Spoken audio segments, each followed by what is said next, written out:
Ipo karibu sana Jumamosi hii ili kuhakikisha tunaambatana pamoja sako kwa bako, tujifunze Kiswahili, tuelimishane, vile vile tuwasaidie wanafunzi ambao wapo nyumbani, ambao wale wanatutazama wakiwa shuleni. Na ni afueni sana kusikia kwamba kuna baadhi ya shule, taasisi za elimu ambazo zinawaruhusu wanafunzi kila siku ya Jumamosi kutokea muda kama wa sasa kutazama kipindi cha Dawati la Lugha, na inapendeza sana kwa maana West TV tunaanza kujulikana sana, sio kwa kwamba tulianza jana au juzi, tulianza kitambo sana kuwafaa wanafunzi katika kuwaelekeza, kuchambua vitabu vya fasihi, kuelimisha vitabu vya darasani, vile vile kuwaonesha miongozo ambayo wanafunzi wanafaa kufuata ili kuandikisha matokeo bora katika mitihani ya kitaifa. Na tunashukuru sana wale walimu wakuu, wale walimu wa idara au wasimamizi wa idara ambao tukikosa kipindi wanatutafuta sana, wanasema mmekwepo wapi? Tumeweka wanafunzi, ila wakati mwingi lazima hatukosi kipindi, hata tunarejelea vipindi ambavyo kuna baadhi yenu wanasema wanafunzi wangu wakati ule hawakupata, tunaomba mtupatie nafasi juma kesho tuweze kutazama. Na ndio maana sisi tuna walimu ambao wanakubali kuwafaa wanafunzi, kwa maana majukumu yao ni kuwafaa wanafunzi na kuhakikisha kwamba wanafunzi wanaandikisha matokeo bora na kuwa wanafunzi wenye nidhamu. Karibu sana ndani ya Dawati la Lugha, kipindi ambacho kina awamu mbili, na katika awamu hizi, awamu ya kwanza leo hii tutakuwa awamu zote mbili, hata sio ya kwanza peke yake.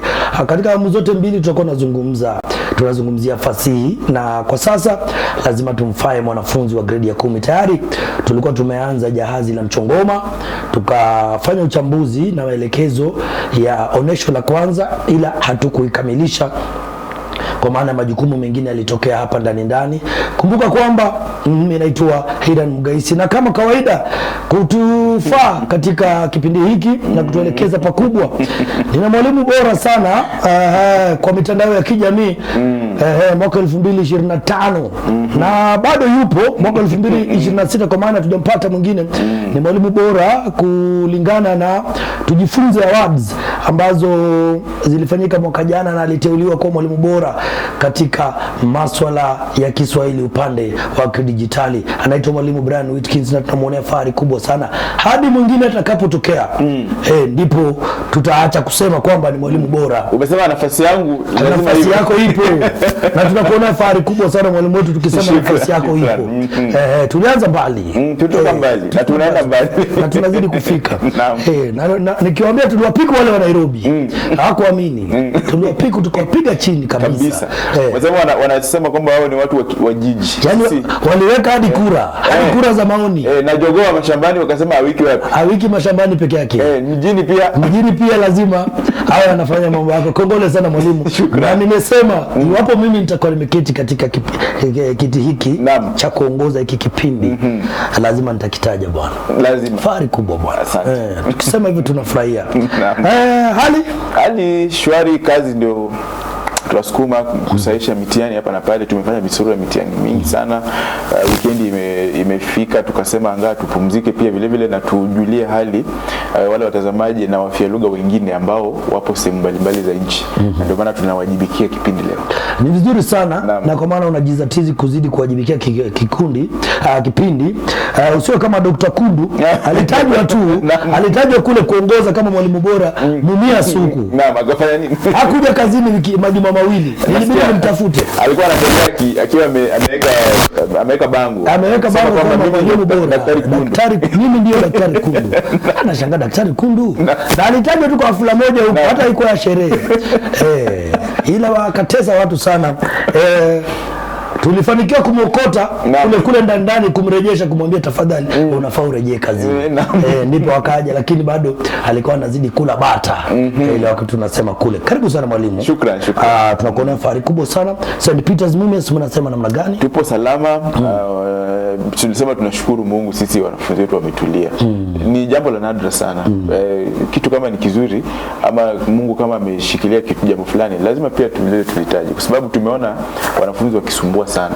Kwa hiyo sisi tukiona wanafunzi wetu wamekaa shule muda wote bila matatizo yoyote, si jambo la kawaida. Tetesi za kuaminika zinasema kwamba ni wale wanafunzi ambao sio muda mwingi wanashinda darasani. Mara leo wako kwenye drama, kesho wanaimba, kesho kutwa wanacheza mpira. Sasa wakiwa pale masomo ya darasani hawako sana, na mwanafunzi ambaye yuko nje ya darasa hana ile tunasema nini, hana sababu za kutaka kukwepa masomo, kwa maana hasomi. Lakini unajua tunaangalia hata historia, ukiangalia hata nadhani nikiwa kule Kamsinga ni muda mrefu sana, kuna baadhi ya shule hatujasikia wakitajwa kwa rapsha.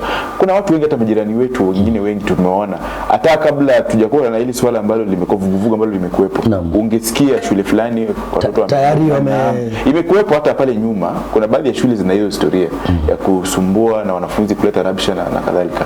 Lakini nadhani kwamba mikakati ambayo serikali inajaribu kuweka, ambayo hawajatuambia, lakini wamesema kwamba wanajaribu kutafuta mbinu za kuhakikisha kwamba shule kutakuwa na utulivu na wanafunzi vile vile hawatakuwa na zile mihemko za kusumbua. Ya serikali tuachia serikali. Tumewachia. Kwa maana wale tumewachia. Wenye serikali wana mambo yao. Wanaenda paka kwenye watasema wataweka mwisho tukaambia watafadhalini wafanyeni wale wanafunzi wakupatieni kama watoto wenu. Lakini kumbuka leo tumesema tunazungumzia jahazi la Mchongoma. Na kwenye Mchongoma kuna swala la serikali linazungumziwa sana. Ndio maana tayari nimeanza na haya mazungumzo, kwa maana najua katika jahazi la Mchongoma kuna mambo ya serikali ambayo kila mtu ana mambo yake. Kwa maana sisi tunaposema kwamba wanafunzi lazima wawajibike wenyewe, kuna wale wanasema hapana, lazima wawajibike na serikali. Wasaidiwe na serikali. Wasaidiwe na serikali. Na mwalimu pia. Hakikishe kwamba wasichome. Awe hapo. Hata usiku wa saa 6 wakilala asilale. Wakichoma utatuambia kwa nini walichoma. Maajabu. Mara ya mwisho tulikamilishia na sentensi au maneno haya na ukweli usema ukweli unauma, sio?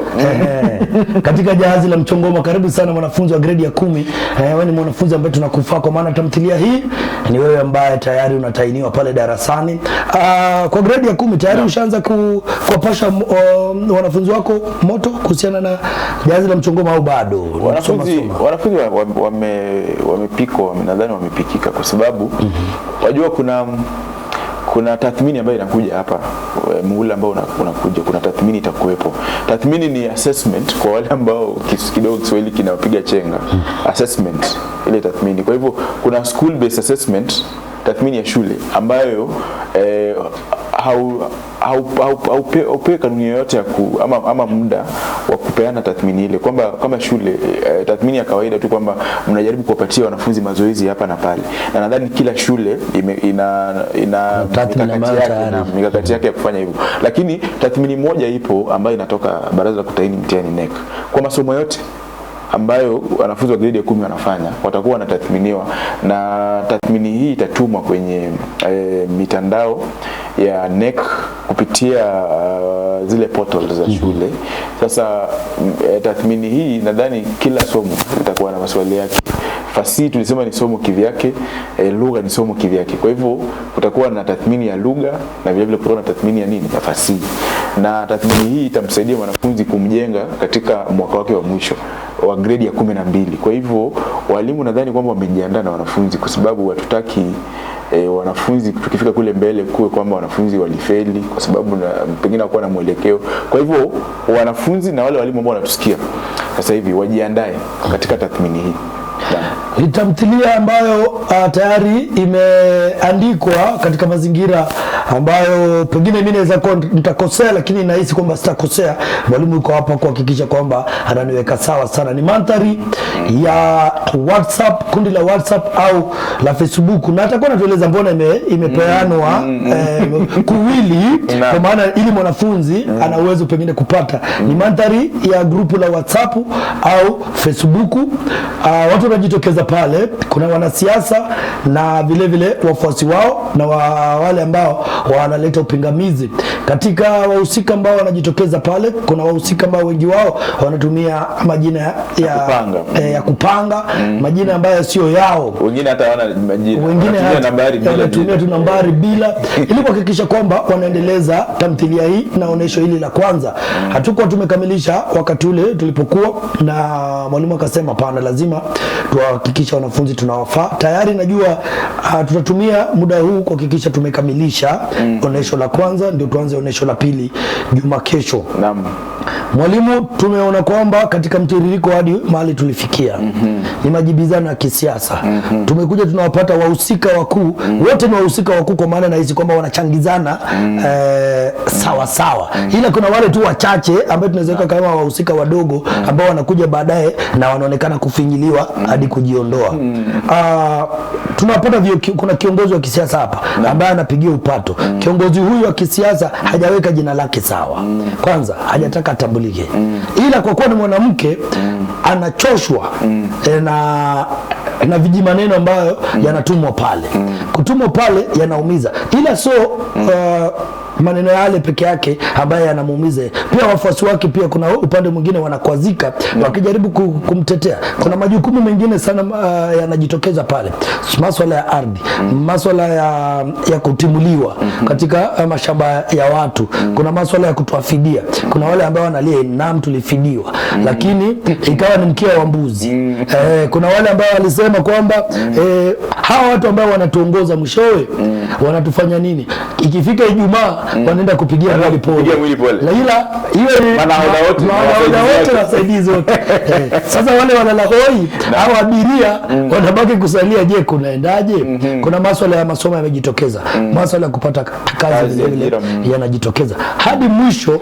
Sisi tunapotamatisha kipindi, wakati ule tunapokifungia, tulikuwa tumefika kwa wale watu ambao sisi tulifidiwa, ila nyinyi fidia zenu mlitumia vibaya. Ukweli usemwe, na ukweli unauma. Mkia mbuzi. Kwa hiyo mkia mbuzi ndio waliokuwa wanaambiwa, kwa maana kuna wale walijitokeza wakasema hata zile fedha ambazo tulikuwa nayo wengine wetu tulitaka twende shuleni kutafuta kazi. Mimi mhandisi, ila sina mahali, sina kazi na nimesoma. Akaambiwa pale kauze ardhi ili upate This is mchongoma. Watajua. Hadi pale mwalimu, naomba uchukue nafasi, na kama nimekosea huko nyuma utaiweka sawa.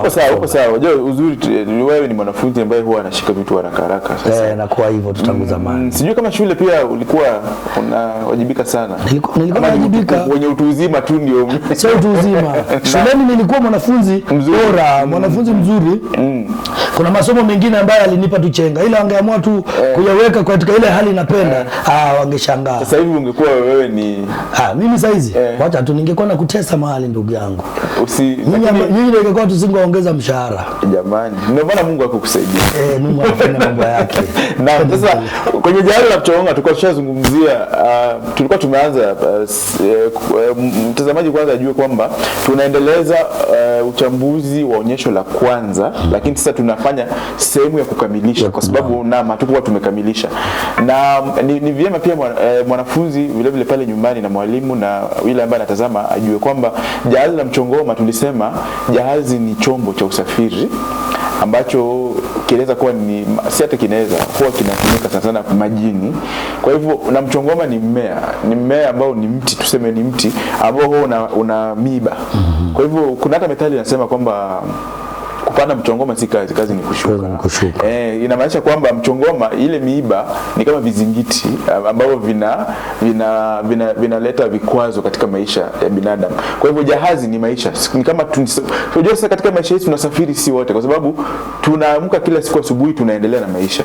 Uongozi unabadilishwa, uongozi unaweka viongozi wengine wanakuja, viongozi wengine kunradhi, lakini mwisho wa siku tunasonga mbele na maisha. Kwa hivyo kule kusonga ni kama safari ambayo tunaenda. Ndio maana nadhani mwandishi alichukua mwelekeo huu wa jahazi, lakini sasa jahazi hili aseme ni la mchongoma ndio tujue kwamba katika usafiri wetu kuna vikwazo vingi sana ambavyo vinatuathiri, aidha wewe mwenyewe binafsi au jamii kwa ujumla. Na ndio tukianza kwa haraka kabisa Hira amesema hapa wazi kwamba tuna kita mazungumzo haya katika Jukwaa ni ile platform. Lakini pale kuna kikundi cha WhatsApp. Katika kikundi hiki cha WhatsApp ni siasa inafanywa pale. Kwa hivyo katika siasa tumezoea ukienda kwenye vikundi, kama huna nambari ya mtu kwenye simu, hata kwenye kikundi kimoja akiwa pale utajua ni nani yule anayezungumza. Pengine yeye ameweka jina lake rasmi. Kwa mfano mimi ukienda kwenye vikundi vingi vya WhatsApp ambazo nipo pale na una nambari ya kwangu, hutaniona jina moja kwa moja. Utaona jina tofauti pale. Na ile jina ndio ninatumia mimi. Kwa hivyo ni jina la kupanga. Wengi wa hawa akiwemo Mbuyu wana akaunti kama 2. Akaunti yake yenyewe ambayo inajulikana na akaunti nyingine. Kwa hiyo akitaka kurusha mambo mabaya pale ama matusi ama vitu vingine, anatumia ile nambari ile nambari ambayo imefichwa, jina ambalo limefichwa na akaunti ambayo hizi kujulikana. Lakini ajabu ni kwamba hata Mulika mwenyewe ambaye ni kiongozi ambaye ni wa kipinzani na anakaribiana sana na serikali kwa umaarufu, anatumia vile vile jina nyingine la kupangwa ambayo ni Mizani. Lakini Mizani pale pia mwanafunzi anafaa ajue kwamba Mizani ni ile ratili ya kupima. Kwa hivyo mbona watumie neno Mizani? Wanatumia Mizani kwa sababu Mizani, na hata ile neno limetumika kwenye maandishi sana kwamba wanawania nyadhifa tofauti wako kwenye mizani. Ikiwemo hata yeye Mulika anasema yeye mwenyewe, ikiwemo mimi Mulika, kila kiongozi aweke kwenye mizani kwamba tuone kwamba nafasi yake ni ipi na huyu kiongozi vile vile ameshughulika vipi katika aidha inua taifa ama jamii ile ambayo anashughulikia, au na vile vile kufanya majukumu yake kama wafanyikazi wa serikali lakini ambao wanafanyia wananchi kazi. Sasa tulikuwa kwenye pilika za kwenda kufanya uchaguzi. Ilikuwa ni usiku wa kuamkia uchaguzi, na katika kikundi kimoja pale mambo yalikuwa yamechacha moto. Kwa hivyo wapinzani walikuwa wanarusha cheche. Kuna wahusika ambao tulikuwa tumewazungumzia walijitokeza sana pale. Kulikuwa na Mbuyu, kulikuwa na Sumba, kuna Dingo, kuna Mode kwa pale. Kisha kuna huyo Mulika mwenyewe na Kizito. Kumbuka Kizito alijitokeza sana kama yule ambaye anataka sana kumpigia debe nani? Mulika. Naam, kisha Mbuyu naye akawa yeye ni wa serikali sana. Kwa hivyo ukiangalia mazungumzo ya Mbuyu mara nyingi anajaribu kufungia macho hata yale maovu. Kila wakati yeye anaona kwamba serikali ipo sawa. Na ndio maana Sumba akizungumza pale na Mbuyu anampiga sana Sumba. Hata Sumba akizungumzia swala mali tuliachia pale kwa ardhi. Kumbuka kulikuwa na ardhi ambayo ilitengewa eneo la farasi kufanya mashindano. Kwa hivyo watu ambao walikuwa pale walifurushwa, lakini inasemekana wakafidiwa. Lakini yule ambaye alifidiwa anasema kwamba wakifidiwa pesa zilikuwa chache. Lakini Mbuyu akawa anauliza, kwa nini hamkuenda kufanya malalamishi kulingana na sheria? Na mungeenda kwenye mahakama ya ardhi kisha mpeleke malalamishi. Lakini Mbuyu Sumba kunradhi akajitetea akasema malalamishi yalipelekwa, lakini baada ya malalamishi kupelekwa nini kilifanyika? Yasemekana kwamba hayati ama marehemu mamangu, kwa hivyo mamake Sumba hayupo na wajane wengine. Kwa hivyo kuna wajane wengine wengi akiwemo mamake Sumba ambao walitafuta wakili wa kuwakilisha katika mahakama ya ardhi. Lakini inasemekana kwamba alikula hongo, kwa hiyo hawakupata haki. Sasa Mbuyu anaona kwamba huko ni kuzembea, kwamba iwapo mlizembea wakili ambao mlikuwa mmetafuta akapewa hongo, kwa hiyo nyinyi hamkupata haki, hamwezi laumu serikali. Nyinyi wenyewe hamkupigania nini? Haki yenu. Na hata zile hela chache ambazo mlipewa mngetafuta, mngetumia akili ya kuzaliwa mtafute sehemu tofauti kisha mjenge kwamba zile hela zilikuwa zinatosha. Kwa hiyo tunaona kwamba watu wengi wanatamaushwa, wanakata tamaa. Watu wengi wanakata tamaa ya maisha. Moja, watu wamesoma hawana kazi. Naam, ardhi imenyakuliwa ama wamepewa fidia ndio, lakini fidia yenyewe iko chini. Na wanatafuta sasa, wakaambiwa sasa basi kitu kingine mngefanya, mngemtafuta nahodha. Mtafute nahodha awasaidie. Lakini nahodha inasemekana kwamba ana shughuli nyingi sana ambazo wanafanya. Wakati fulani watu wakienda kumtafuta akina Sumba walimpata akiwa anafanya shughuli za kitaifa na hangeweza kuwasaidia. Shughuli ya kitaifa hapa ni kitu kizito sana. Alikuwa akiwaosha mbwa wake na paka. Kwa hiyo hakuwa na nafasi. Shughuli ya kitaifa. Akawa kwamba hawezi akawahudumia kwa sababu hakuwa na shughuli ya kitaifa. Na kuosha mbwa wake na paka. Kuosha mbwa na paka. Kwa hiyo mazungumzo haya yanaendelea. Tulikuwa tumeachia hiyo sehemu sasa. Sasa tuanzie pale tukienda mbele. Kwa hivyo haya mazungumzo yakiendelea, kwenye kikundi kile cha WhatsApp. Kumbuka tukianza Mulika alikuwa ameanza kupitia simu. Akisema kwamba ukumbi wa Mchongoma kumechacha. Akiwa anapitisha zile jumbe na akawa amefuatilia, lakini sasa pale mbele Mulika mwenyewe anaamua kuingilia, lakini akiingia hatumii jina lake la Mulika, anatumia jina la Mizani. Kwa hivyo wakiwa pale bado wanazungumza pale, Mulika yuko pale anazungumza akisema kwamba ni nafasi ya viongozi kupigwa msasa. Bado kuna wale ambao wanashikilia kwamba, na huyu mtu ambaye anasumbua sana ni Mbuyu kwanza, anashikilia kwamba uongozi wa wanawake hauwezi kufaa Mchongoma.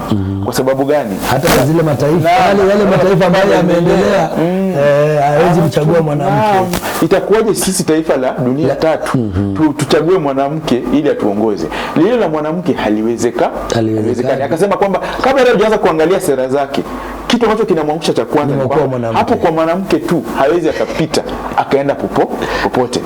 Kwa hiyo wengine wakawa wanazungumza, kina Kizito wanasema kwamba ni ajabu kwamba tunajaribu kumpima uwezo wa mtu katika karne hii kwa kuangalia nini? Jinsia yake. Na hapo anazungumzia nani? Kumbuka Mulika. Mulika yupo pale kwa jina la Mizani, anafuatilia yale matukio.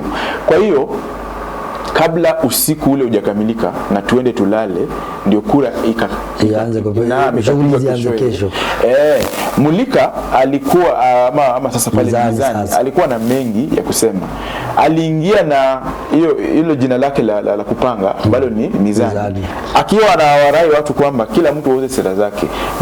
Awamu hii mtu atachaguliwa kulingana na nini? Uwezo wake wa kuongoza na yale ambayo amefanya. Kuna mtu akawa ameleta swala kwamba huyo Mulika amekuwa uongozini, amefanya nini? Na hili swala hata kwenye nchi yetu tumeona likiletwa kwamba wakati hayati alikuwa akiuliza sana akisema kwamba serikali inakandamiza watu wakawa wanamwambia kwamba ulikuwa kwenye serikali pia wewe ulifanya nini? Lakini watu wakawa wanasema, watu wengi na kiwemo yeye alikuwa anasema ndio anaweza kuwa nilikuwa kwenye serikali, lakini nafasi yangu haikuwa nafasi ya kusaidia pakubwa kwa sababu kuna baadhi ya vitu ambavyo sikuwa nafanya uamuzi. Na ndio maana watu wanasema kwamba Mulika hajaipata nyadhifa ya uongozi kileleni pale. Kwa hivyo hamwezi mkasema kwamba amekuwa kwenye serikali na hajasaidia. Kwa sababu yeye, na tunaona hata kwenye hata kwa sasa kwamba taifa letu wewe si rais. Hauwezi ukadanganya watu kwamba wewe sasa utafanya maamuzi fulani, haiwezekani. Mtu ambaye ana uwezo na nguvu ya kufanya kitu ni rais. Na akiwa amekukubalia wewe, basi atafanya ama atatekeleza kile ambacho unataka kutekeleza. Kwa hivyo kuna hilo swala la kwamba ndio wewe ni kiongozi, lakini huwezi ukafanya mengi sana kwa sababu ya nafasi ama nyadhifa uliotengewa. Lakini mtu akasema kwamba mwanamke ni mwanamke tu. Na wakiwa pale bado wanazungumza, mmoja akaleta swala kwamba huyu Mizani amewahi fanya kazi kama mwanasheria. Na akiwa mwanasheria alikuwa hakimu. Lakini sasa wanasema kwamba rekodi yake akiwa hakimu ni mbovu. Alikuwa akiwakandamiza wanaume ama jinsia ya kiume. Hata mtu ambaye alifanya makosa madogo angetumia nguvu kupita kiasi ili kumwadhibu, ndiposa waone kwamba anafanya kazi, na jinsia ya kike pia vile vile ina nguvu fulani. Kwa hivyo anashutumiwa kutumia mamlaka yake ya kisheria kama hakimu kuwakandamiza watu, swala ambalo inaonekana kama ni propaganda ya kisiasa. Mmoja kati ya wafuasi wake vile vile ambaye ni Kizito anasema kwamba akiwa yeye ni hakimu alifanya haki sana. Kwa mfano, kuna muda alitaka kuhongwa katika kesi fulani, lakini hakuchukua ile hongo. Na wale washukiwa walikiona cha mtema kuni. Kwa sababu gani? Waliadhibiwa ipasavyo kulingana na nini? Sheria. Kwa hivyo anampigia debe kwamba hiki kigezo kinafaa kiwe kinaweza kumsaidia kufanya nini? Kupata ile nafasi ya kuongoza, kwa sababu anaonekana kwamba ameadilika. Kumbuka tunaangalia masuala mengi hapa, uongozi wa jinsia, kwa sababu ya karne ambayo tupo, kwamba mwanamke asikandamizwe tu kwa sababu ya kigezo cha kuwa mwanamke, lakini vile vile pia tunataka viongozi ambao wanaweza wakasimamia haki. Na kama iwapo unaweza tenda haki, basi inamaanisha kwamba utaleta maendeleo na wananchi watapata nafasi zao bora, hasa katika nafasi za ajira ambazo zinasemekana kwamba ajira inapeanwa katika jazi la Mchongoma kulingana na nini? Unamjua nani. Na vile vile wanasema kwamba hata kama umjui mtu, una nini cha kupeana. ulisikia mtu akisema kwamba auze nini ardhi ndiposa aende atafute kazi. Na hivi vitu vinajitokeza hasa katika taaluma tofauti. Taaluma ya ulinda usalama, kuna taaluma ya ualimu, na sana hasa ni hapo kwenye ualimu, ulinda usalama na ulinda usalama wa ndani wa nchi na vile vile wale wanajeshi, na kuna pia ukisikia asilimia kubwa ya watu utasikia wakisema kwamba walipata kazi kupitia mtu fulani kwa kuaidha aliuza ardhi au alitafuta akakusanya pesa takriban maelfu ya pesa wakapeana ndipo wakapata kazi. Kwa hivyo nadhani hapa wanaangazia sana yale masuala ambayo yanakumba jamii ya kisasa. Kumbuka tunazungumzia elimu ya umilisi. Na katika uchambuzi wetu vile vile tujue kwamba tunachambua kitabu lakini tunaangazia malengo ya umilisi kwamba je, lengo la kushabaha ama lengo la kuandika kitabu hiki ni kipi, na katika nafasi ya elimu ya umilisi mwanafunzi anapata kitu gani ama kitu kipi katika kitabu hiki, inamweka katika nafasi gani mwalimu mwanafunzi ambaye kwa maana tayari mwanzo tumemgundua kwamba mbuyu yupo na mbuyu wakati wote amekuwa anashambulia na tayari ashadi ambiwa kwamba anapokea visendi kidogo mwisho wa wiki, anajituma na yeye akakuja akasema hakupinga kwamba apewi, akakuja akasema mbona nyinyi msipewe, mbona pia nyinyi msipewe. Alafu tuna huyu mfuasi mwingine wa mwanasiasa hapa, mtetezi wa mwanasiasa ambaye anakuja kusema kwamba huyu ni wakati wa kuangalia sera. Huyu mwanadada ambaye yuko hapa wakati alipokuwa hakimu alitenda haki. Hawa watetezi wote wawili hasa inamweka mwanafunzi kwa ambaye ni mwanafunzi wa umilisi wa CBE katika hali gani au katika mandhari gani ya usasa ambao unaendelea sasa. Nadhani fasihi unajua ina mambo mengi sana, kwamba wakati kazi ya fasihi inatungwa ujumbe haupitishwi moja kwa moja, kwamba ule ujumbe utapitishwa kwa jamii lakini kupitia vikwazo fulani, kwamba huyu mwanafunzi anafaa asome hii sehemu kisha aone mambo yanavyoenda na yeye mwenyewe kutumia akili yake ama falsafa yake ajiulize, je, mambo haya yametokea jinsi ambavyo inapaswa au kuna tatizo? Kwamba iwapo tumesema mwanamke hapaswi kuongoza, iwapo tunasema kwamba mtu anazungumza kwa sana kwa sababu amepewa hela, ni sawa au anafaa kuzungumza kwa sababu hicho kitu kinamkwaza? Na yeye mwenyewe aketi ajiulize kama mkondo ambao wahusika tofauti wamechukua pale ni sahihi ama si sahihi.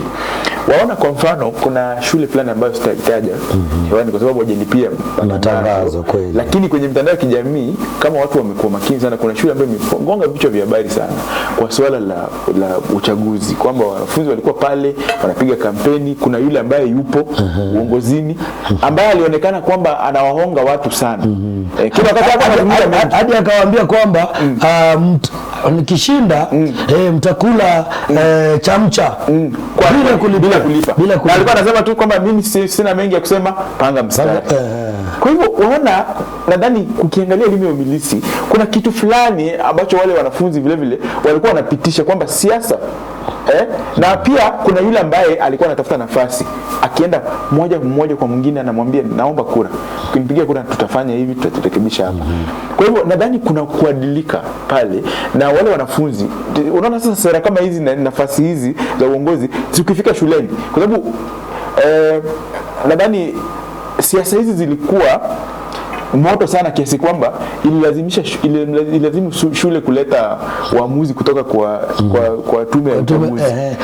Na siku hizi nimegundua shule nyingi zimeanza kuwatumia tume huru ya IEBC kuendesha uchaguzi wa shuleni kabisa. Kwa hivyo unaona sasa pale kuna jamii inaingizwa katika uongozi na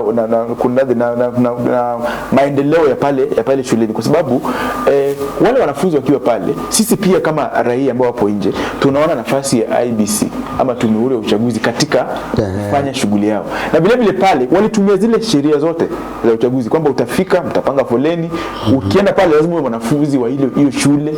Kama tunavyoangalia kwenye nchi yetu ya Kenya, lazima wewe ni Mkenya. Kwa hivyo walikuwa wanaangalia wewe una usajili wa hiyo shule.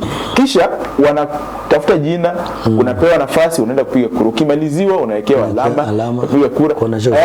Alafu wakati wa kuhesabu pia kulikuwa na kuhesabu. Kuna watu walioletwa pale pia kutazama hafla ile nzima kwamba mambo yasiende kombo, na vile vile mchezo fulani mbao usifanye. Kwa hivyo unaona ile ni elimu ya umilisi, kwa sababu wale wanafunzi ambao wanafanya CBC.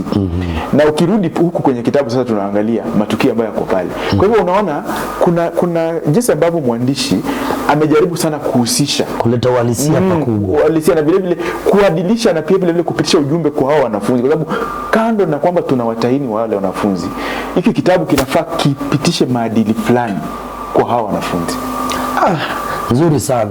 Ila tetesi za mitandao zinasema yule ambaye aliwaahidi kwa wanafunzi watapata chamcha muhula wote ule ndiye aliyepata uongozi.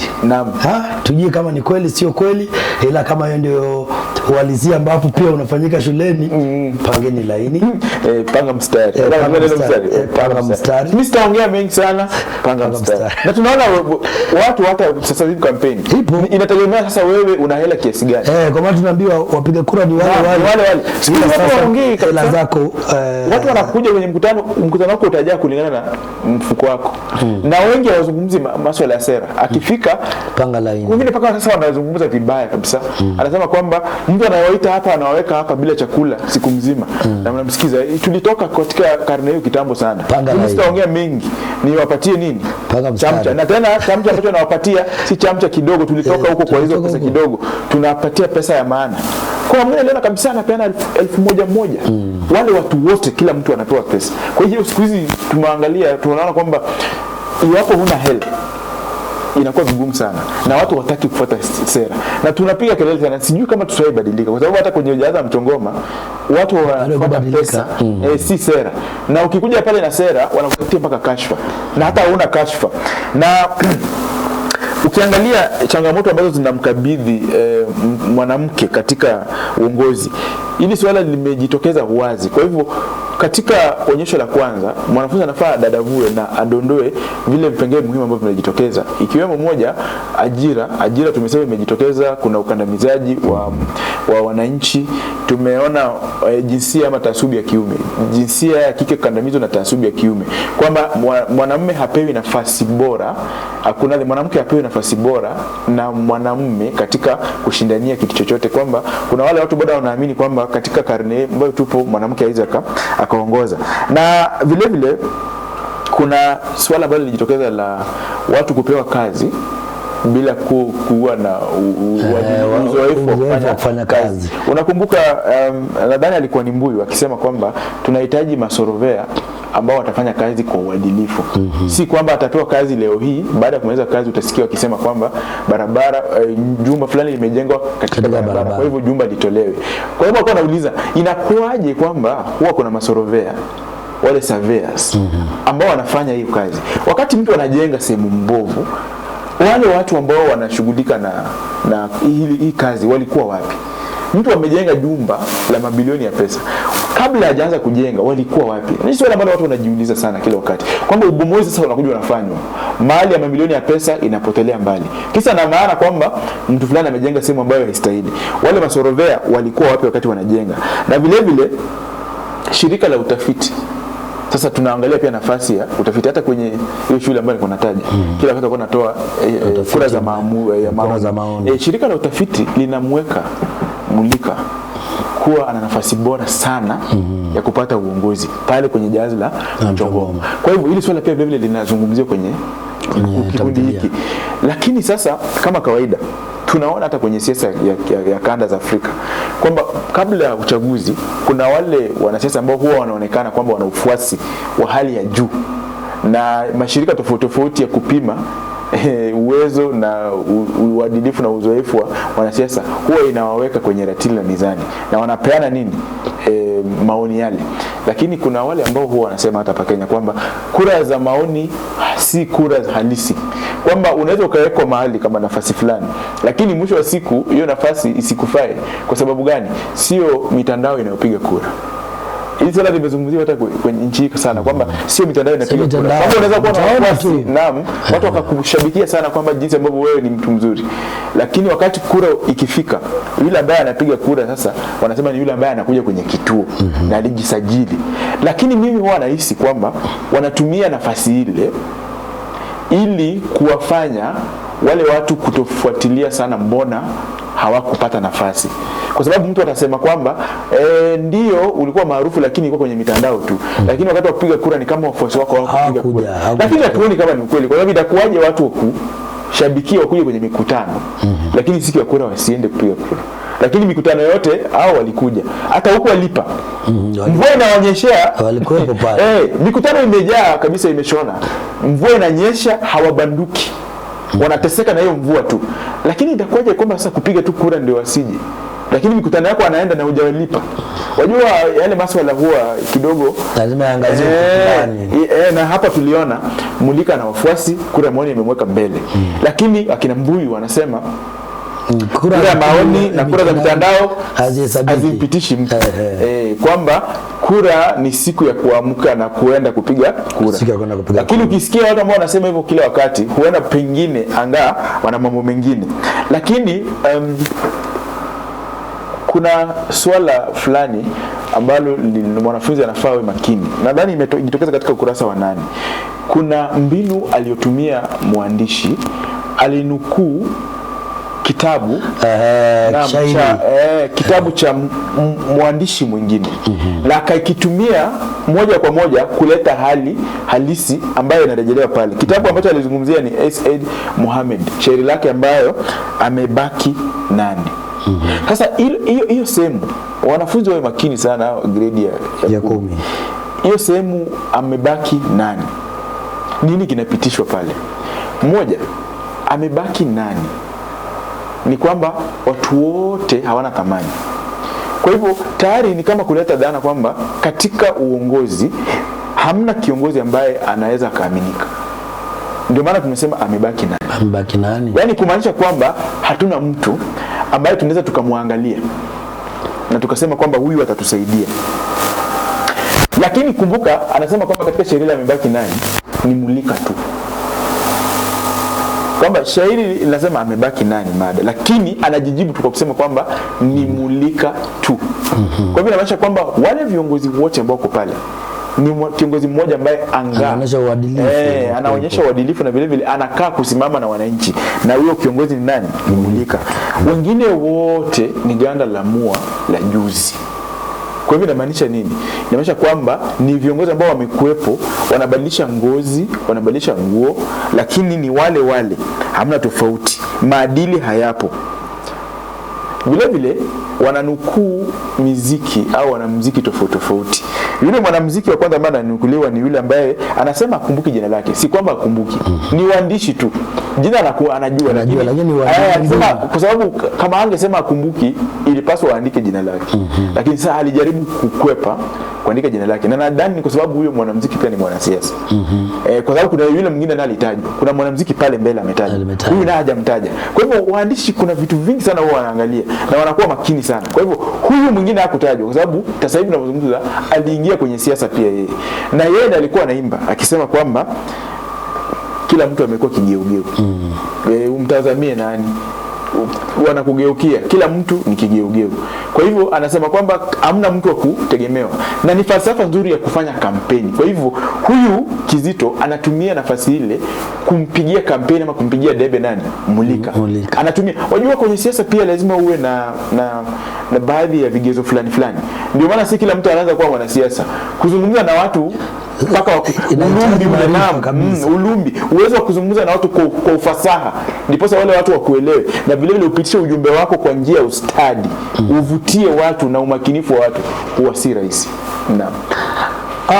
Tunavyozidi kusonga mbele karibu kwenda kutamatisha, mwanamke anajitokeza pakubwa kama chombo ambacho hakiwezi pakubwa kusitiri, kwa maana kusitiri makali ya kisiasa, kwa maana tangu mwanzo hadi Mulika anavyokuja kujiunga kama Mizani ni kitu ambacho amefuatilia sana na kimemkera. Akaja mwanzo baada ya nyingine, mashambulizi yanapokuja, hata ingawaje kuwa kuna watetezi wake hawampi ule tuseme nini, hawampi msukumo au kinga nzuri, kwa maana mtu mmoja peke yake anawatatiza watu 4 5, wafuasi 4 5. Mbuyu amesumbua sana, amewasumbua Mbuyu, amewasumbua Kizito, amejaribu uwezo wake wote, bado inakuwa ngumu, hata akizidi kutumia mifano mingine. Kwa maana tunaelekezwa pale mbele, tunaambiwa kwamba Mbuyu alikuja baada ya kusema yale maneno kwamba mwanamke, tatizo la huyu ni kwa tu mwanamke. Kwa hivyo haoni shida yoyote, ni jinsia ndio tabu kwake. Hadi anachukua picha ya mtu ambaye ya mwanamke ambaye anafanana na Mizani na anaweka na ile picha inazidi kukera hapo. Sasa unajua ndio tulikuwa tunaangalia kwamba katika umilisi kumbuka kuna ile Cybercrime Act ambayo inazungumziwa pale, na vile vile utumizi wa mitandao. Kwa hivyo kuna mhusika aliyekuwa anataja akisema kwamba kuwa makini na jinsi ambavyo unatumia mitandao, usije ukajipata sehemu mbaya, kwa maana kuna majasusi hapa ndani na vinafanyika sana, kwamba wewe unaweza kuwa unazungumza katikati ya watu, unaongea vibaya kuhusu serikali, kumbe kuna mtu pale anachunguza tu, ndio unasikia sasa umefanya nini, umetekwa nyara, mtu amepotea na vitu kama vile. Sasa huyu anaonya na inaonyesha kwamba serikali inakandamiza watu. Kwa hivyo ukitaka kuwa na nafasi nzuri na uhuru wa kuzungumza, kuwa upande wa serikali. Ukiwa upande wa upinzani unatishiwa, hata na raia wa kawaida. Kumbuka tuulize nani amefanya kiranja huko. Kwa hivyo inaonyesha yeye anazungumza sana. Kwa sababu yeye alimradi tu upo upande wa serikali, hamna mtu atakutisha. Wewe ndio kiranja tayari, hamna mtu atakutisha. Lakini ukiwa sehemu nyingine tofauti na upatikane kana kwamba unarusha madude, ukiwalima wale watu wa serikali wanakumulika na wanakuona. Sasa mwanamke, na nadhani wanawake wanaathirika sana hata kwenye vita. Utaona wanawake wakati wa vita ndio wananajisiwa, wale watu ambao pata machungu sana wale wanawake. Kwenye siasa propaganda yangu mimi ni ngumu. Kama mwanamume huwezi pata propaganda kunipiga kiurahisi. Mwanamke kuna propaganda nyingi sana. Moja, kama yeye sasa walisema maadili hana. Mbona wanasema hana maadili? Picha ambazo ziliwekwa zilikuwa picha chafu kwenye mtandao. Umeona sasa propaganda ya kutumia mitandao kuwachafua viongozi na kwa misingi ya kijinsia na uadilifu pale, ambao katika CBC kila wakati lazima utoe uadilifu ambao unajitokeza kwenye funzo fulani. Funzo pale ni kwamba mwanamke anakandamizwa, na si mwanamke ambaye ni kiongozi pekee kwenye mitandao ya kijamii. Hata umeona ili swala la utupu na picha za tupu za wanawake zikitembezwa sana, hasa hao ambao wana nafasi kwenye jamii, wale wawe ni viongozi, wawe ni wasanii. Umeona sana watu ambao wameathirika ni wanawake kabisa. Dakika kidogo umesikia kuna utupu fulani, hata kama si ya kweli. Kuna mpaka AI siku hizi mitandao wanachunga kabisa, wanaweka mpaka sura inakaa kama ni yeye na si yeye, propaganda. Kwa sababu almradi picha zile zitaenda kwenye mtandao, huyu kiongozi ama huyu mtu ambaye picha zake zasemekana zimeenda mtandaoni zitamuathiri kwa njia moja ama nyingine. Na ndio maana tunaona kwamba hili swala lilimkera sana Mulika, na Mulika akawa anatafuta njia. Unajua ukiwa unatumia jina la kupanga kama Mizani, upo sawa unazungumza, lakini ikafika mahali hakuweza kuyastahimili vile vishindo ambavyo vilikuwa vinatupwa. Akaamua kumulika, akasema kwamba hata mfanye nini, hamtanifanya nini, hamtazuia dhamira yangu. Can't be stopped. Kwa hivyo alijisahau. Inaonyesha nini au mbinu hiyo ya mwandishi Inaonyesha nini kuhusu mwanamke, jinsia ya kike? Pengine tuanze tuangazie na mwanafunzi, natumai umesoma kipande kile, kwa maana sisi tutaki tuchambue hadi tumwambie mwanafunzi ile neno kwa neno. Sisi natumai tumetamatishia pale onesho letu, kwa maana mahali tunasema tumefika mahali mashambulizi yamekuwa makali. Huyu Mizani, kwa sasa tumuite tu Mizani. Huyu Mizani anakuja, mashambulizi yamekuwa makali hadi sasa, na hata ninukuu nisome kabisa kile kipande. Mizani anashindwa kuvumilia mashambulizi haya. Kumbuka kwamba picha iliyowekwa kwanza ilikuwa imewekwa picha anayefanana na Mulika. Haya niliyokuwa nikiwaambia. Anaweka kibonzo kinachocheka huku machozi yakitiririka. Maadili. Mizani anaweka kibonzo kinachokodoa macho. Kushtuka kimetokea wapi? Emoji zatumika sana. Kizito anaweka kibonzo cha mtu anajishika kichwani. Mungu wangu. Kwa picha zile zilishtua. Na ukumbuka Kizito ni mtetezi mkuu sana wa Mizani. Anabaki naye anashangaa. Ni kama anaona hapa ama kuna uhalisia. Kweli hapa. Bingo anakuja na anasema anaweka kibonzo cha mtu aliyejifunika uso. Kwa hivyo aibu. Kwa hivyo zile picha zilikuwa chafu. Na ni picha ya mbuyu aliyeiweka. Sasa hao ni watetezi kutoka kwa Mizani mwenyewe, mtetezi wake kibinafsi, Kizito na Dingo. Sasa Dingo anakuja anasema, jamani, siasa zisije zikatufanya kupoteza utu. Itatufaidi nini kupata vyote na kupoteza utu wetu? Haya, mbuyu anarejea, miale ya jua itachomoza na kuweka bayana yote yaliyofichika. Utakuwa unatuambieni mbinu gani ya uandishi kutoka kwa miale ya jua? Huyo wenu amepotoka. Yani mbuyu ana evidence kwa karatasi. Ameleta wazi kwamba sawa, yeye mnasema ana kashfa. Lakini sasa maadili hayapo. Maadili hayapo, amepotoka. Kwa hivyo hatujaambiwa wazi, lakini ukiangalia yale mazungumzo inaonyesha kwamba picha ambazo zilitumwa ni picha za haswa utupu. Kwa sababu mbona kila mtu anashtuka? Haja yangu kubwa ilikuwa nisome hapa kwa anashindwa kuvumilia kwanza mbuyu baada ya kusema miale ya jua itachomoza na kuweka bayana yote aliyofichika, huyu wenu amepotoka, amepungukiwa maadili. Anaweka kibonzo cha paka alianguka chini na kulala kichalichali. Anashindwa kuvumilia mashambulizi. Sasa yule ni Mizani. Wakati wa mwanamke kuchukua nafasi katika jamii umefika.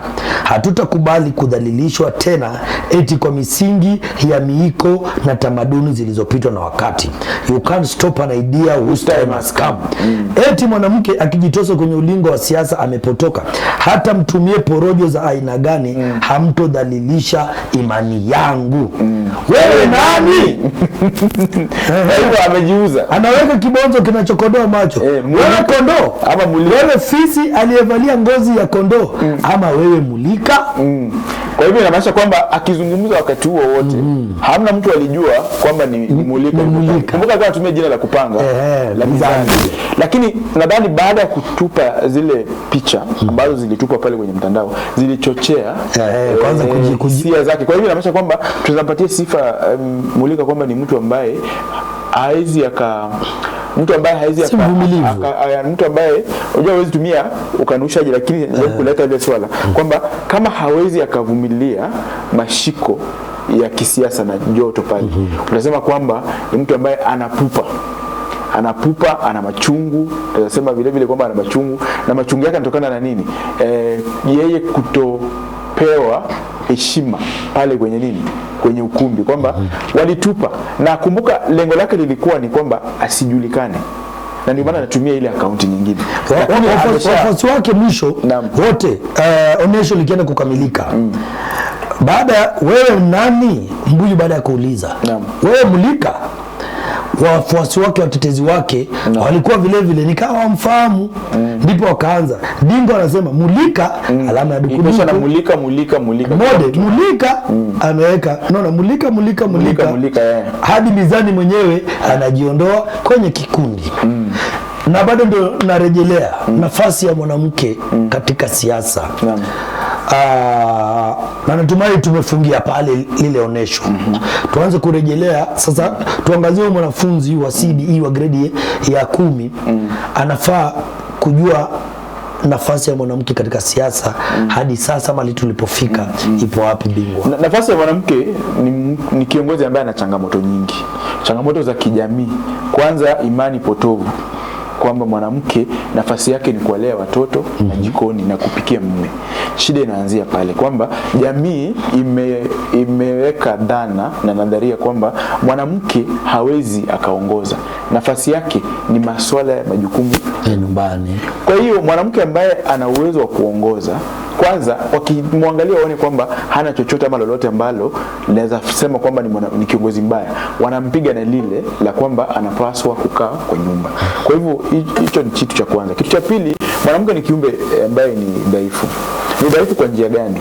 Ni dhaifu kwa njia hii kwamba wakati mwanamke amepewa tunasema zile mishale, kila mahali amerushiwa mishale, amepigwa huku na kule, hawezi kustahimili.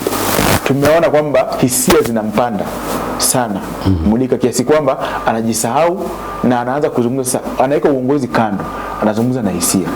Wajua kwenye siasa watu huwa wanakupiga sana ndio wapige vile hisia. Kwa ni mtu aina gani? Naam. Ndio maana wakati mwingi utaona viongozi wazuri ni wale ambao hata wakipigwa vipi anaweza shika kipaza sauti akaanza kuzungumza na hata asizungumzie, yani masuala yale ambayo ametupiwa mshale. Unashangaa huyu jamaa amepigwa, mbona hajaona? Wala anazungumza, anatoa hotuba yake, anacheka na anaenda mbele ya maisha. Huo ndio uongozi. Lakini kama hisia zako hizo ukazipimia zile hisia, basi utapata kwamba wanapotokana hao walipata ule upenyo, wakaanza sasa kumpiga pale. Baada ya kurusha zile picha, wakaona anakuja juu sana na wakaongeza kufinya. Na unaona hisia zinampanda kiasi kwamba hadi anajitambua. Si kujitambua tu, akishatambua anajiondoa sasa. Sasa ni kama muoga sasa. Inaonyesha kwamba hawezi akastahimili. Na mwanafunzi anafaa kumbuke ni usiku wa kuamkia uchaguzi kesho. Na ashapigwa vita, kwa hivyo amelala kama hayupo sawa kabisa. Kiakili, kimtazamo wa kimawazo hayupo sawa. Na kesho wanaamkia kupiga kura. Mwanafunzi wa grade ya 10 mwanzo hadi tunapokamilisha onesho hili la kwanza sehemu ya pili, ni onesho la kwanza sehemu ya pili, kwa maana wakati ule tulifanya tujaingia kwa onesho la pili, na sehemu ya onesho la kwanza lina onesho la kwanza na la pili. Ni onesho tu la kwanza, ila ni sisi tuliweza kugawanya kukamilika, tukamwa tuweke pale liwe la pili. Bingwa, mwanafunzi tayari ashajikita, amefahamu mwelekeo wa kisiasa, amefahamu kwamba na ametahadharishwa kwamba unapozungumza kwenye mitandao sio wote ambao wanakufuatilia ni wale ambao wanahitaji taarifa ile. Kuna wengine ni wako pale kuchunguza. Kuna majasusi wengine pia wa serikali ambao wanalipwa, na pia kuna wapinzani ambao wapo pale kuangalia jinsi ambavyo umejiandaa. Wanaenda kwenye kikundi chao kule vile vile kusema wanasema kwamba kulingana na jinsi ambavyo tumeona huyu kiongozi amejipanga hivi. Kama mwalimu, mwanafunzi wa grade ya 10 swali gani anaweza lipata kutokea pale? Maswali ni ya kawaida. Moja, changamoto ambazo zinakumba wanawake katika azma yao kutafuta uongozi. Ukirejelea nani? Mulika. Hapa ni Mulika peke yake. Pili ni nafasi ya mitandao ya kijamii katika kukuza siasa, na vile vile nafasi ya mitandao ya kijamii katika kufanya nini? Kupitisha ujumbe kisiasa. Kwa sababu tumeona mandhari ni ya kikundi cha WhatsApp ambayo ni nini? Ni mitandao ya kijamii. Kwa hivyo mitandao ya kijamii imewaleta watu pamoja, kwamba huu mkutano si mkutano moja kwa moja, watu wapo kwenye uwanja fulani wamekutana wote, na ajabu ni kwamba kisadfa hata kiongozi wao bado yuko pale. Kwa hivyo huenda hata rais wa nchi, ni vigumu sana kukuwa na rais moja kwa moja, lakini unajua kwenye mtandao, kwenye group ya WhatsApp unaweza kukutana na rais pale. Rais tu wa Kenya tu mmoja ama wa nchi yote aweza kuwa kwenye kikundi fulani, hata iwapo kwamba huenda sana yeye atumii simu, ni msaidizi wake, lakini kuna njia kwamba atakuwepo pale, kwamba hana nafasi ya kuja moja kwa moja na wale wafuasi na vile vile wananchi, lakini yupo pale. Kwa hivyo nafasi ya mitandao ya kijamii moja katika kukuza na vile vile katika kulemaza, kwa sababu kuna pia swala la kulemaza na kudumaza. Kwa sababu gani? Pale kwenye mitandao kuna mambo mazuri yanajitokeza na vile vile kuna watu ambao wanapigwa kupitia mitandao. Uhuru wa wananchi kujieleza kikamilifu pia unaangaziwa, kwa sababu pale tukiangalia pale wamesema kwamba majasusi wapo wanachunguza. Kwa hiyo inaonyesha kwamba watu hawana uhuru wa kuzungumza wazi kinagaubaga. Kuna uoga fulani kwamba wanaambiwa hapo mtaenda kupita mipaka. Umetupa mwalimu maswali zaidi ya tatu. Naam. Ni mwanafunzi ambaye anapokamilisha kusoma onyesho hili la kwanza. Naam. Ni mwanafunzi anafaa kuketi chini katika kudadavua kwake sehemu hii na kuanza kujitungia maswali au ni mwongozo wa mwalimu? Mwalimu anafaa muelekeze, lakini akimwelekeza vitu vingi katika umilisi, mwanafunzi anafaa afanye vitu vingi yeye mwenyewe, lakini aelekezwe na mwalimu. Wajua wanaweza wakachukua hata ile onyesho yote, waichukue yote jinsi ilivyo na upewe kwenye mtihani. Uwekewe kwenye karatasi nzima na uambiwe moja, tambua maudhui yote hata 10 yanajitokeza. Kwa hiyo mwanafunzi mwenyewe atoe pale, atafute maudhui yaweke. Kuna maudhui ya uongozi mbaya, kuna maudhui ya siasa, kuna maudhui ya ubabedume, kuna maudhui ya nafasi ya mwanamke katika jamii. Vile vitu vyote ambavyo vinajitokeza. Anaambiwa atambue. Vile anaambiwa atambue mbinu za uandishi kujitokeza. Anaambiwa vile vile atambue ama abainishe sifa za husika wafuatao, wale husika wote. Kwa sababu utahini wa grade ya 10 ni tofauti kidogo na utahini wa 844. Kwa hivyo walimu wasichanganyike pale, kwamba wakati unatahini kazi ya fasihi katika grade ya 10 ndio masuala ni yale, lakini njia ya kutahini sana ndio tofauti. Kwamba huwezi ukakuja na yale maswali ya 844 wapatie wanafunzi, utakuwa unawahini na unawapotosha. Asante sana mwalimu. Pengine swali la mwisho kabla tuingie katika sehemu ya pili. Mwanafunzi mwenyewe tayari ushampa vile tulivyo tukamilisha, tumeonyesha kwamba tuna uwezo wa kutoa maswali katika awamu ya kwanza. Mwanafunzi anastahili kuanza uchambuzi wake baada ya kukamilisha kusoma kila onesho au maonesho yote, akamilishe kitabu kwa tamthilia kwanza ndipo aanze, au mwanafunzi bora ni yule kwa kila onesho anaweza kuangazia? Afanye uchambuzi mara mbili. Uchambuzi wa kwanza ni kwamba akisoma huo wakati ambao anasoma aelewe na afasiri kile ambacho anasoma, lakini akiwa ni kwa awamu, pengine hata onyesho katika kila ukurasa. Si amesoma ukurasa wa kwanza. Katika ukurasa wa kwanza nini kimejitokeza ambacho amekiona, apitie na dadavue vile vitu ambavyo ameona, aende hivyo mpaka mwisho. Akimaliza sasa kitabu kizima, atakuwa ana mwelekeo na mtazamo wa kitabu kuanzia ukurasa wa kwanza hadi mwisho. Sasa aanza kuchambua, kwa sababu sasa kuna baadhi ya vitu ambavyo havijaangaziwa kwenye ukurasa wa kwanza na vipo pale mbele ukurasa wa 80. Sasa akishamaliza vyote ataweka jumbe hizi zote pamoja na angalie kwamba kitabu hiki kimechukua mkondo huu. Sasa aanze sasa kupitia, kwa sababu pale kila onyesho limewekwa. Kwa hivyo mwisho wa siku atakuwa na mtiririko mzima kuanzia ukurasa wa kwanza mpaka mwisho. Lakini kuna yale matukio ambayo yanajitokeza moja kwa moja, kwamba akiwa anasoma ukurasa wa kwanza nini kimejitokeza ambacho lazima macho yake yaangaze, achukue. Mwanafunzi tunakamilishia pale onyesho la kwanza, tamthilia Jahazi la Mchongoma. Ni wewe mwenyewe unafaa, kabla sisi tuanze kuchambua onyesho la pili, uwe tayari umekisoma kitabu, kwa maana kuna kitu kizuri na uwepesi kama kufuatilia kipindi ambacho tayari wewe unajua vile kunaelekea. Ni uchambuzi tu ambao umejitokeza. Sehemu ya onyesho la kwanza tayari mwalimu ametuhakikishia kwamba hadi pale tu katika onyesho kulipokamilikia ana uwezo wa kutoa maswali pale na kuhakikisha kama hujasoma mayai yako mawili ya kienyeji unapokea. Sasa kwa hivyo kama hujajua nafasi ya mwanamke kisiasa, vile vile unafaa uangazie pale. Haujajua masuala yanayokumba jamii, uongozi mbaya au athari ya uongozi mbaya, imejitokeza pale. Tumeona wasomi wanakosa kupata ajira. Vile vile kuna masorovea ambao tunasema ni masorovea feki. Wako tu pale kuhakikisha kwamba wanafanya vitu vyao. Kuna unyanyasaji ambao unajitokeza pale. Watu wananyanyaswa kutokana na ardhi yao. Kuna uongozi ambao wale wanafanya kazi muhimu ya taifa ila ni kuwaosha mbwa na paka. Vitu kama hivyo vyote vinajitokeza pale. Ni wewe mwanafunzi wa grade ya 10 unapoangazia kitabu hiki, je, ni nini hasa wewe unaangazia kwa undani? Ni nini hasa unapata? Mwalimu ametuambia tayari tuangazie kila kurasa unaposoma. Mimi nilikuwa nimesema kila onesho, lakini mwalimu amesema kwa kila kurasa tambua kipi kinaendelea hapa na kipi kinajitokeza. Tukutane katika sehemu ya pili. Bembea ya maisha ipo inakuja muda usiokuwa mrefu. Kutokea sasa ni uchambuzi.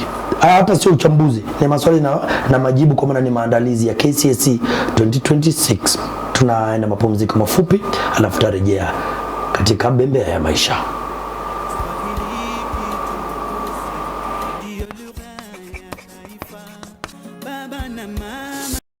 Karibu